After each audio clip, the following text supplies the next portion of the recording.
our lecture 2. In the previous lecture, we studied about the introduction about the thermodynamics, the zero law of thermodynamics and thermodynamic equilibrium. So today we will be starting with first law of thermodynamics.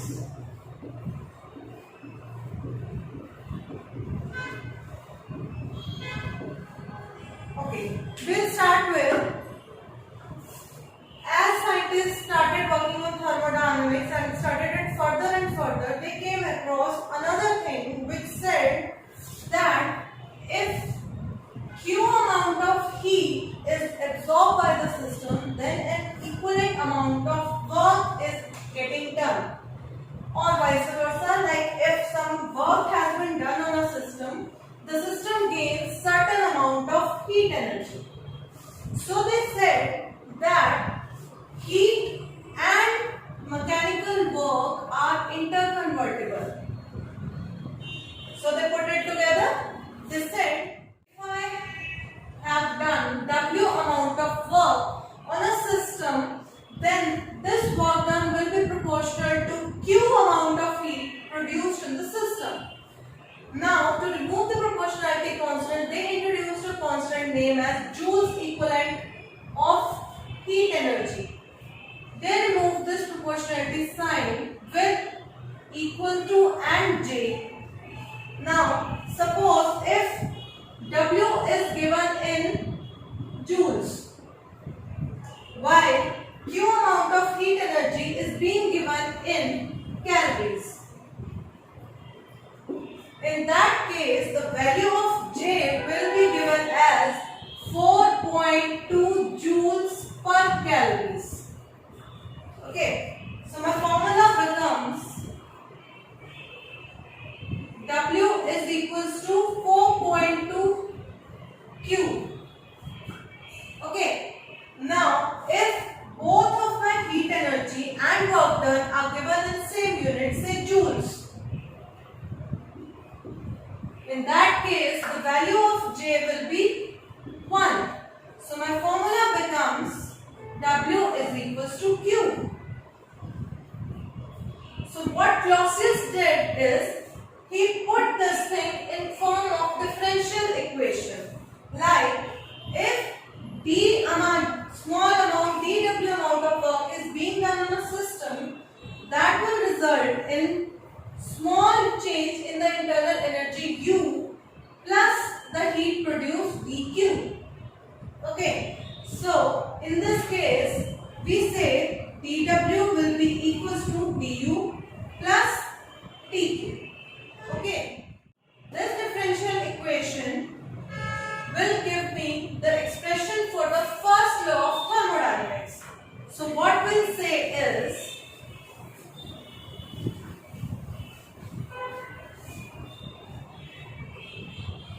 we'll say the first law of thermodynamics states that if Q amount of heat is given to the system, then an equivalent amount of work W is being done by the system.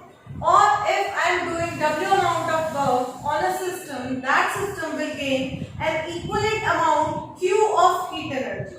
So this will be my, the definition of thermodynamics का first law. Okay, now first law के according जो हमारी differential equation I, that is dW is equals to du plus dQ, where dW is the small amount of work done,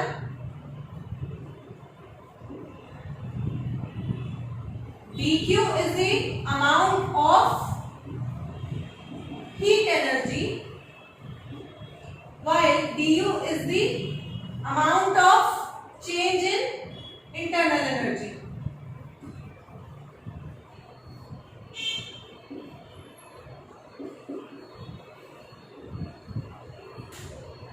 Okay, now let's do one thing.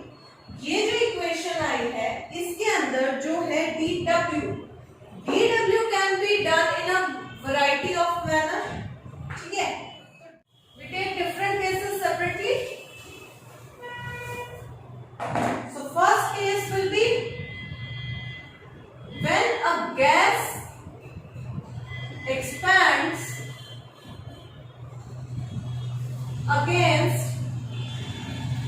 a constant pressure.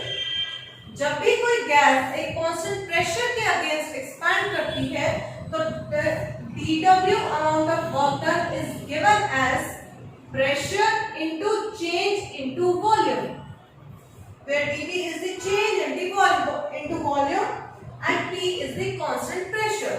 So my equation becomes dW की जगह पे आ जाएगा P dV. So we'll say P into dV is equals to dQ amount of heat. First case. Second will be when a gas expands due to stress or there is an expansion in the system against some stress. Against the stress, again we'll say dW amount of work done will come as stress into D into V. So my formula becomes stress into dV is equals to dQ. Okay. Now third case.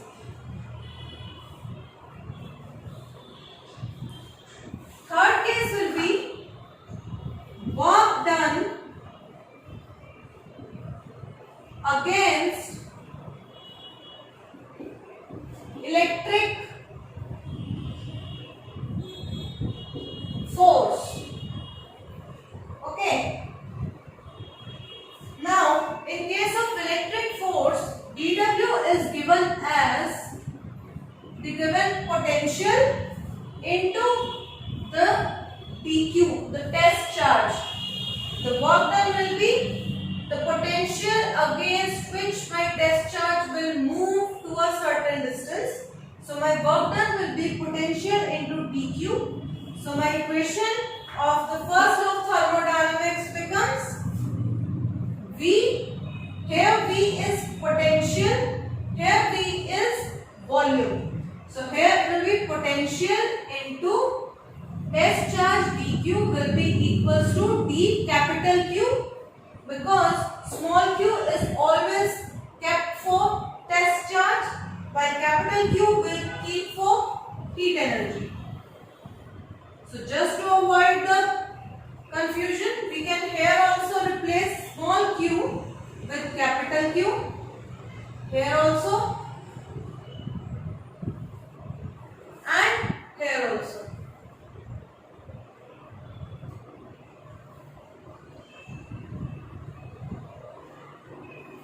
The small d which is put before q itself denotes that the change which is taking place is very, very small.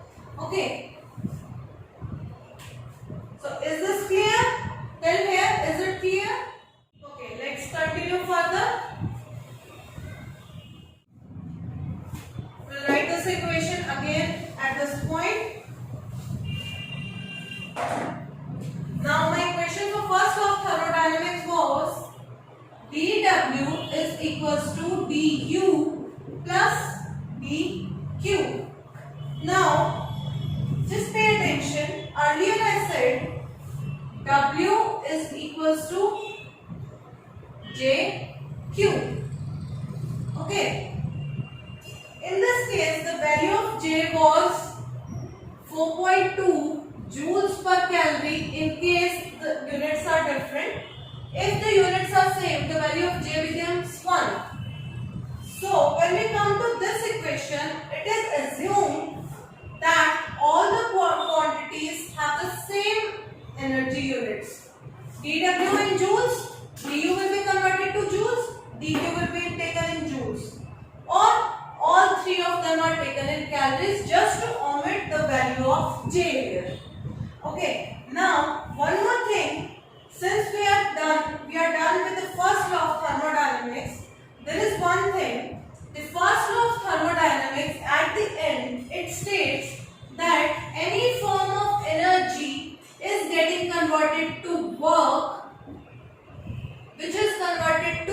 energy. It says first law of thermodynamics deals with the conversion of heat energy to mechanical work or mechanical work to heat energy. Also, from a separate conservation law, that is the conservation of energy, we know that conservation law states that all energies are interconvertible or energies are conserved. If we combine these two, we can say that the first law of thermodynamics deals with the conservation of energy law.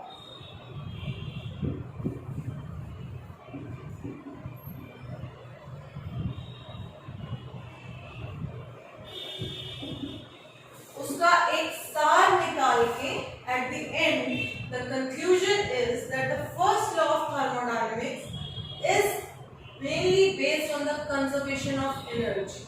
Okay, now as we did earlier the reversible process, we'll study now cyclic process.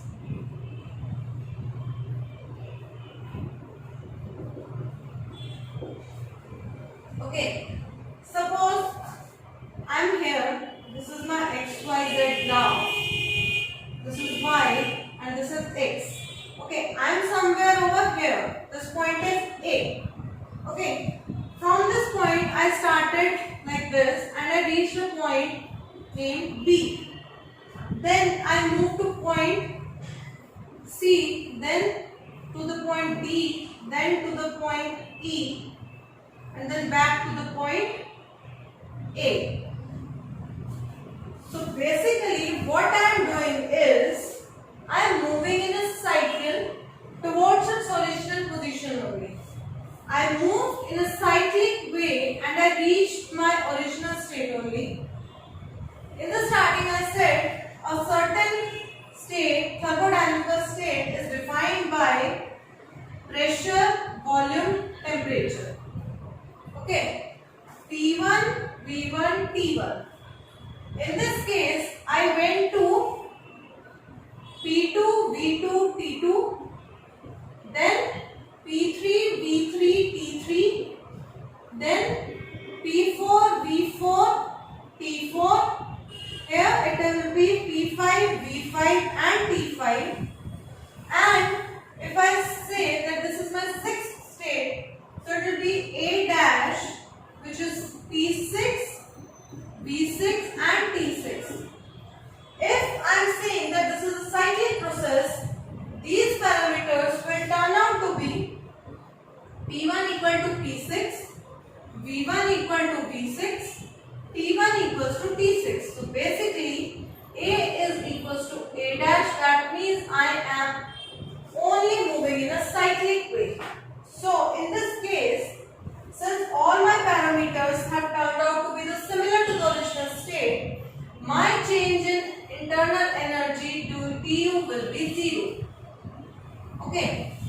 इस equation को अगर अब मैं integrate करूं to get the total change of energy which has taken place, so what I'll do is I'll integrate this equation.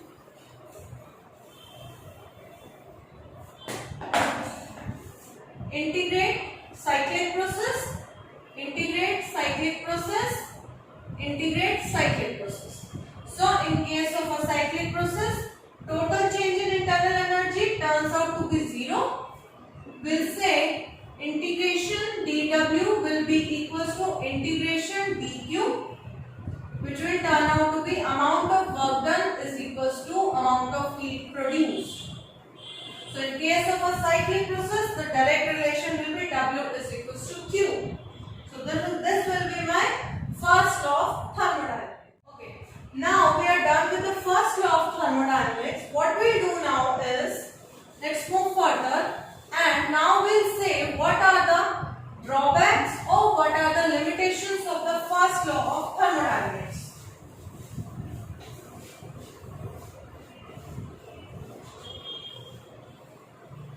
Okay,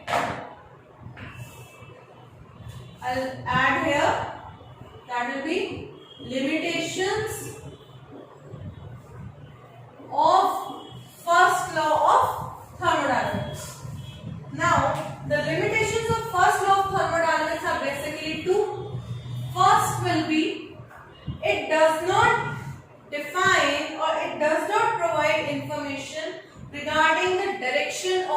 flow of energies or the conversions of energies. Like, first I'll write, it does not give the direction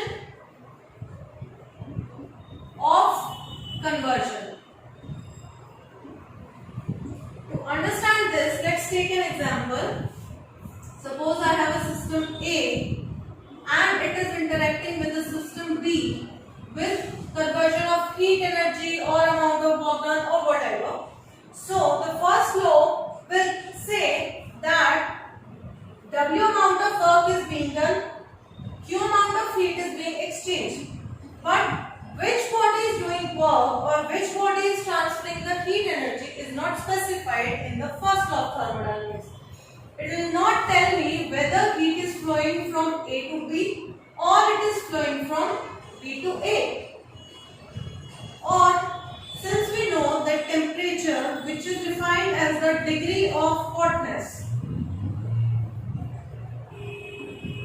Now, degree of hotness जो होती है body की वो define करती है which direction will the heat flow.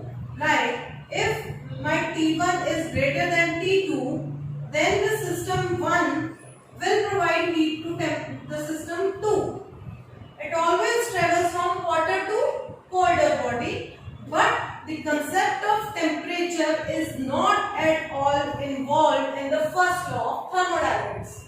So we'll know that this amount of work is being done or this amount of work or heat is being exchanged, but in which direction we need to refer to temperature separately. Okay, this is the first limitation. Now the second limitation is it does not provide information whether which energy is being converted to which energy. Neither it tells the initial energy nor it tells the final energy. Okay, so it does not tell the conversion of energy specification. Okay, now to understand this, we take another example. Suppose I have a rifle. Okay, I shoot a bullet with this rifle.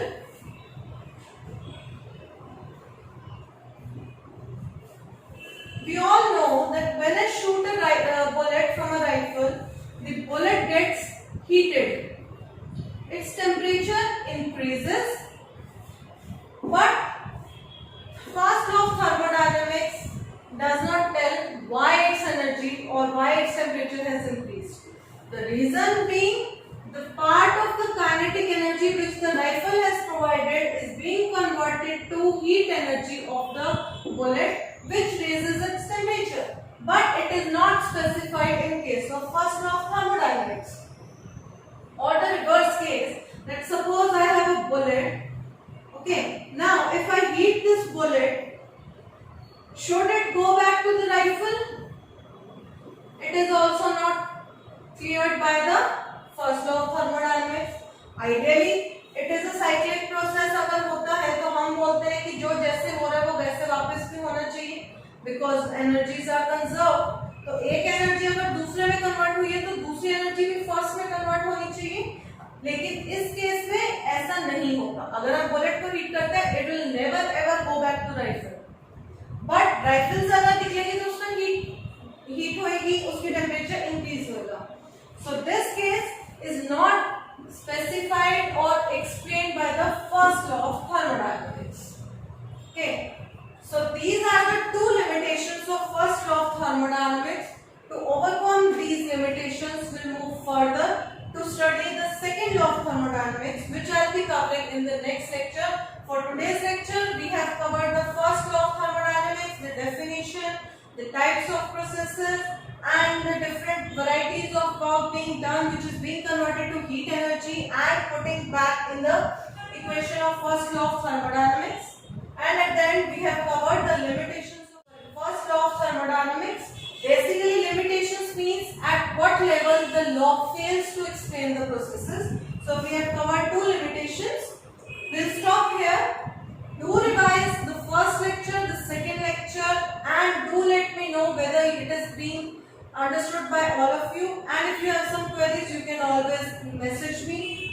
leave a comment. Don't forget to like, share and subscribe to my channel, The Teacher Cool. We'll be back soon. Do revise this chapter.